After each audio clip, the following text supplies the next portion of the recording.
Have you ever felt like you've grown, not just in age, but in understanding?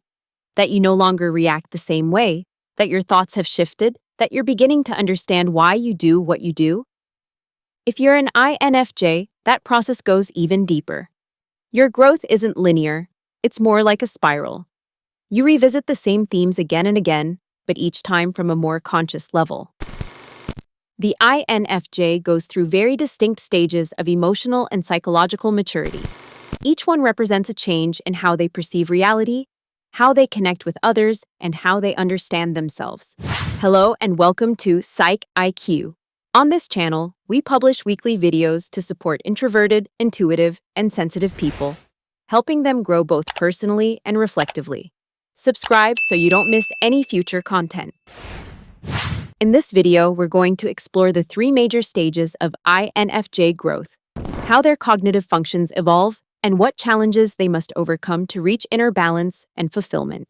To understand how an INFJ matures, we first need to understand what they're made of. Their mind operates through four main cognitive functions, a kind of internal hierarchy that determines how they perceive and decide. One of them is introverted intuition. It seeks hidden meanings, sees patterns, and connects abstract ideas. Then there's extroverted feeling. It focuses on others' emotions, harmony, and empathy. Next is introverted thinking, the search for logic, analysis, and internal coherence. And finally, extroverted sensing, awareness of the present, the senses, and concrete action. These functions don't all develop at once. In youth, the INFJ operates primarily through introverted intuition and extroverted feeling. But as they grow older, the other two begin to awaken. And that awakening marks their journey toward emotional maturity. The first stage of the INFJ is marked by intensity. From an early age, they feel the world holds a hidden purpose waiting to be discovered. They're the teenager who writes deep reflections, dreams of saving others, and feels older than they really are, like they see what others overlook. Their introverted intuition helps them perceive invisible connections, but it can also isolate them because few people truly understand what they see. Meanwhile, extroverted feeling drives them to care for others, absorb emotions, and try to fix what's broken. A typical phrase for this stage might be, "Everyone else seems to live on the surface, and I'm underwater." This mix of depth and empathy makes them seem mature, but also leaves them vulnerable. The young INFJ often falls into extreme idealism. They believe they can heal, inspire, or transform everyone. And when the world doesn't respond the same way, they feel rejected or disappointed. They often carry others' emotions until they're drained. Feel guilty when they can't help enough. Try to be good all the time. Escape into fantasies of how things should be. The key lesson here is learning to accept that the world is imperfect, and that their worth isn't measured by how much they can fix it. When they start setting boundaries and learn the difference between compassion and self-sacrifice, they take their first step toward true maturity. In early adulthood, the INFJ enters a new phase. Their introverted thinking begins to awaken. After years of living from emotion and intuition, they start searching for internal logic and truth. They no longer want to just feel, they want to understand.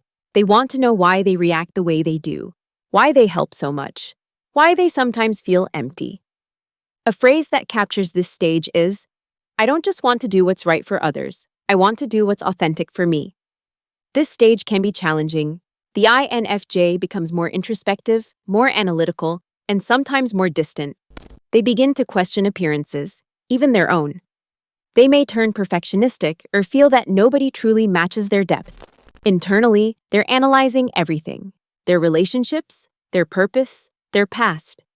They're searching for logic within their emotional experience, and this can lead down two paths: the constructive path, where they understand their patterns and heal, or the overthinking trap, where they get stuck in their head trying to control what can't be controlled. The main challenge here is staying connected to the body and the present moment. Thinking doesn't always equal progress. Sometimes clarity arrives when you stop chasing it. At this stage, the INFJ also starts dismantling the idealized self-image they once had. They stop trying to be the savior and begin to face their shadow, their anger, exhaustion, and desire to be understood. This is a turning point when an INFJ stops judging themselves for feeling too much and starts seeing themselves with honesty. A new version of them is born. In emotional maturity, the INFJ finally awakens their extroverted sensing, their inferior function. For years, this was their blind spot, the body, the now, the tangible world. But once they integrate it, something shifts profoundly. They begin to live what they once only imagined. They enjoy the present without overanalyzing it.